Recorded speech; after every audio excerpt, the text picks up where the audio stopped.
I was in the back of the car doing that while my sister was, driving. For a 9-year-old, for anyone. And she forgot about it. Well, yeah, so it was totally repressed. I did not remember that experience at all. And then as I started to heal that, and the more people started talking about how, well, your dad, I just can't believe your dad, and I really connected with what was going on for him. So what I discovered in that event was a couple of different things. As it came completely into my awareness, I remembered that event, my mom's suicide attempt, happened on Mother's Day. Okay. And so that's why I turned into the Wicked Witch of the West on Mother's Day, except that I had a secret. The little girl had a secret. And my secret was that I actually just wanted to go sit on the couch with my dad. Yeah. Because my terrible, horrible, awful secret was that I actually wanted my mom to die that day. Yeah, that's a lot to hold on to. When I had that awareness that that's what I wanted, I stuffed that. I had to hide from that because I thought, oh my gosh, there's something terribly wrong with me. Yeah, wow. It makes so much sense, though. If that's what I wanted. But I wanted to go sit by my dad because I totally understood where he was. He was while he was a very good enabler, he was sick to death of the drama. Yeah. And so much so that it was like, I'm not helping. Yeah. Y'all want to drag her out, but I'm not getting up off this couch. And I so badly wanted to just let go of her legs, the part that I was carrying out, and I wanted to just go sit by my dad. Wow. So anyway, today I have total recall of the event. I know exactly what happened. I know the fact. I've connected the dots. I understand that took place on Mother's Day. And so what was welling up inside of me every Mother's Day was this mountain of guilt. And there's no way I wanted my children to honor me because you weren't worthy. They did not know who I really was. Yeah. I was this terrible, horrible, awful person that wanted her own mother to die, Wow. So. Oh, my goodness, yeah. Yeah, so that memory surfacing and then being able to completely heal from that was like, I betcha there are other people. Of course there are. Yeah. That have similar or worse or maybe not as traumatic, but everything in between. And not on my watch was, anybody going to have to suffer any longer than they needed to, Yeah. And so here's the irony, too, is I watched my own 3 children. Of my 3, 2 of them became alcoholic drug addicts. Oh, my goodness. So I watched that, and as I started to get into recovery myself, I heard the 3 C's, which is you can't cure it, you didn't cause it, and you can't control it. Oh, wow. And I remember sitting there going, that's not true. And I never said anything out loud, but I just absolutely knew that I had some piece or some part. How do you not? Like, as a mom, I feel like, and you too, I'm sure, Lori, like, we want to fix it. We do the best we can. So I think that, and unless you wake up every morning, and I get this from Kandy, do you wake up in the morning, how am I going to screw my kids up today? Right. If you didn't do that and you did your best, that's where you come from. But I can't help but think I look back at some situations in my own life and go,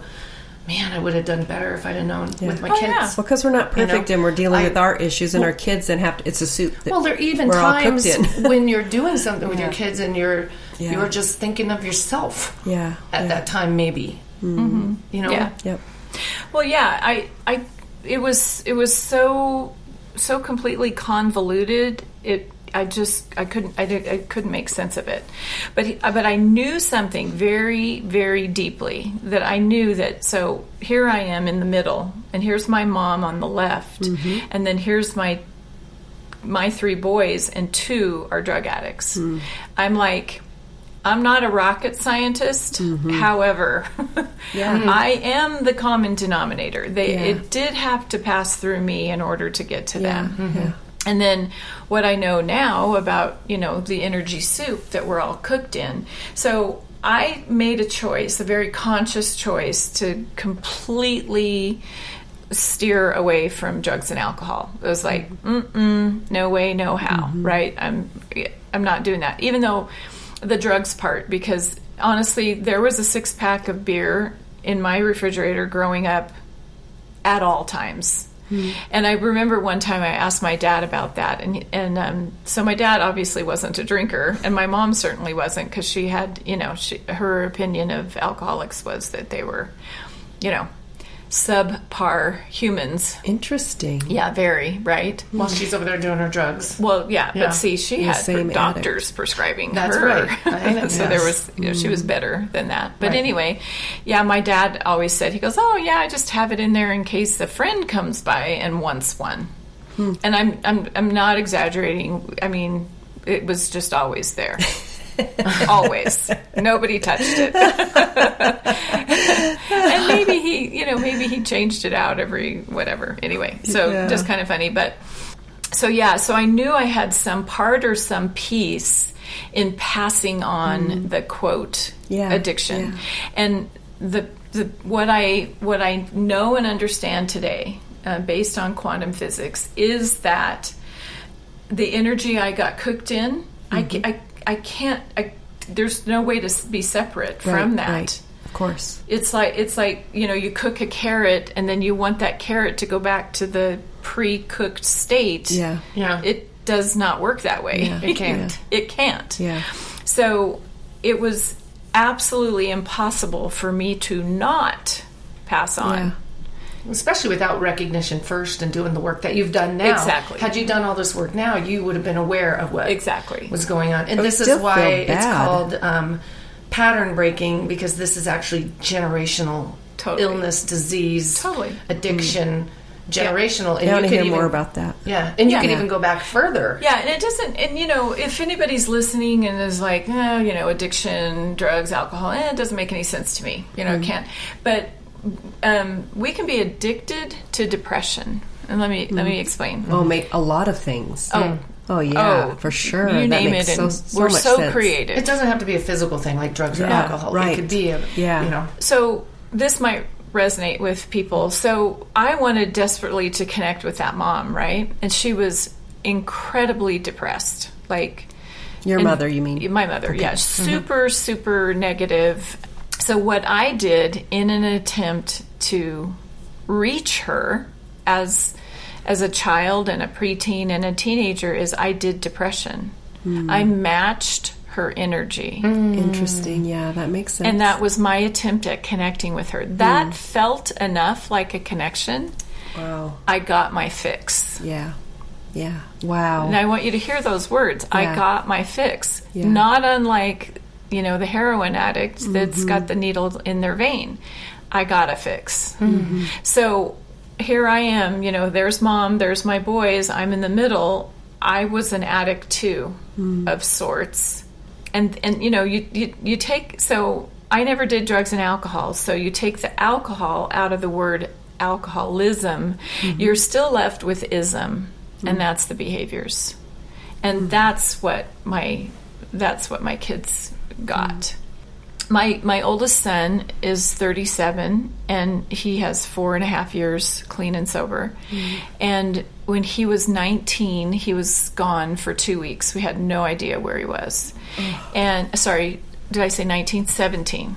So, and I remember because when he turned 18, we had this hallelujah party. Yeah. Because every time he went missing prior to 18, the police department told us that if we did not list him as a missing person and he did something to hurt someone, we were accountable. Oh my! Wow. So I mean, I That's to this something. day know that police department non-emergency number. Yeah. Oh my God! Because I called it all the time. So anyway, at 17, I didn't know where he was for 2 whole weeks. And I was, am a mess. I'm not a happy camper. He calls me out of the blue. But in the meantime, or during this time, I was actually in recovery. And when I say in recovery, I'm working on my own stuff. Dealing with all the effects of having grown up with this, with basically not a mother. And having 2 younger boys still there at home as well. A 15 and a 13-year-old too. So anyway, he calls me out of the blue and asks for a ride. Well, there was this bigger part of me that was like, well, that's everything I'm hearing is that's codependent and I shouldn't go get him and yada, yada, yada, right? And I paused before I said anything to him, and I just checked in with what's the right thing to do. And the right thing to do was to go give him a ride. So I did, because... I'm so glad you listened to Spirit instead of just the chattery, crazy. What's that? Love something. Tough love. Tough love. Oh, yeah. Throw that out. Which still with the best intentions. I mean, people don't know what to do in those situations. And So I went and got him, and I had a captive audience, right? I lived in Orem, this one town, and, it turns out that the whole drive was about 30 minutes to go get him and to pick him up and then drop him off where he wanted to be dropped off. And anyway, I was able to have a conversation with him, and I took accountability and responsibility. And I told him I never, ever, ever woke up in the morning and said, gee, how can I screw up this kid's life? He said something to me that I will never forget. And it felt like a slap across the face, but also a very refreshing splash of cold water in it woke me up. And what he said to me, he goes, Mom, I never had to feel bad about anything I ever did. And I was like, really? Why? And he goes, you did it for me. Interesting. Oh my gosh. And I was like, oh, you are absolutely right. Wow. And so what happens when we come from dysfunction, and you can take addiction out of it. What happens when we come from dysfunction is we are over responsible. Oh yeah, for sure. Because we're in this desperate, we have this desperate need and desire and drive to control it. And so in that, we will take responsibility where it is not ours to take. Very interesting. So when he said that to me, I was like, you were trying to do it just then. Is that right?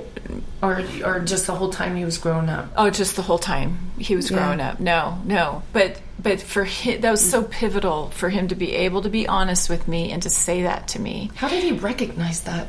I don't know. That's so young. He's pretty smart. Very perceptive. But he just, it's tattooed in my brain. That was the most profound statement, and he was spot on. Wow.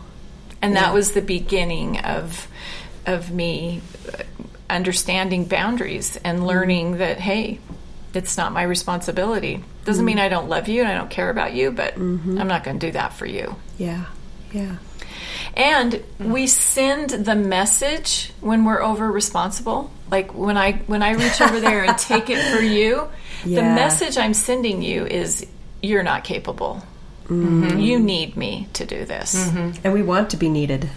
Yeah. That's why some of the sickest people on this planet are over responsible. They are, they need, quote, need those, children and whatever in their life, and they're, Well, it makes sense with your mother because there was never a connection. You wanted to make sure that your kids knew that you were there, that you needed them, they needed you. I overcompensated, absolutely. Right. Makes a lot of sense. I have a question. So once you realize this is going on and your son says this to you and you realize, I love you and I can no longer do that for you, how does that really work? How do you do that without feeling like, okay, their whole life, now I've brought them up and now they're 20s, 30s, I've been doing this and now I'm dropping the ball on them? And you don't want them to think that you don't care. That you don't care about them. Yeah. So it was incremental for sure. So remember, he was 17 at the time. He's now 37. He only has 4.5 years clean and sober. So it was